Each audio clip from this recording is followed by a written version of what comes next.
За энэ төсвийн асуудал дээр би бас санаа урд нь ярьж ирсэн.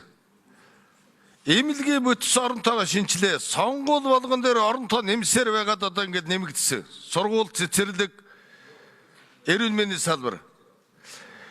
Эрүүл мэнд яам, хөдөлмөрийн хамгаалалт яам, санг яам гуруулаа нийлж байгаа эмнэлгийн бүтц оронтойг батал. Жишээлбэл 50 ортой эмнэлэгдэр чинь 8 эмч ажиллаж байна. Нэг эмчийн бүтц оронтой гэдээ байдаг. Анагаахын үндсийн их сургуулийн зохион байгуулалтын дэнгэмд хамтарч байгаа энэ бүтц оронтойг шинжилэхгүй л энэ оронтойд сайд явж байна. Сонгуул болгон дээр 5-аас 10 оронтойгоор нэмдэн ш тэр. Би ажиглаж байгаа нэг.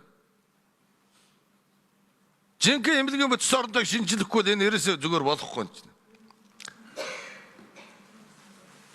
Энэ бүтц оронтойг шинжилэх боломж асуулт уу? Байсан шүү. Асуултаа сая.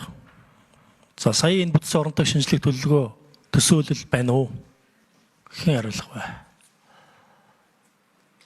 За хамсан сангийн амнаас хариулах вэ? Энд яг энэ чигээрээ төсөв яриад явах хүмүүс зүгээр дотор бүтц зохион байгуулалтын төсвийн бүтцийг нь өөрчлөлтөөр бодлого байгаа юу л гэж.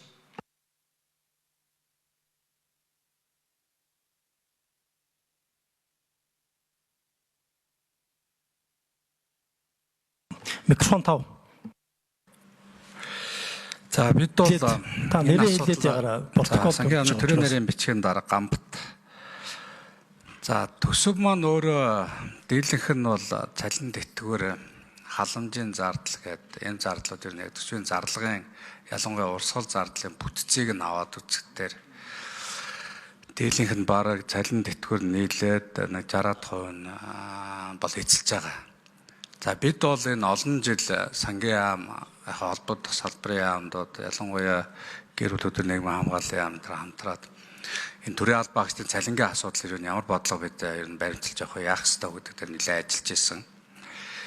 За төрийн албанаас бид үе шаттайгаар төрийн албаагчдыг одоо төсвөөс одоо гаргах ингээд жишээ нь ТЭВ-гийн ажилчдыг гаргах.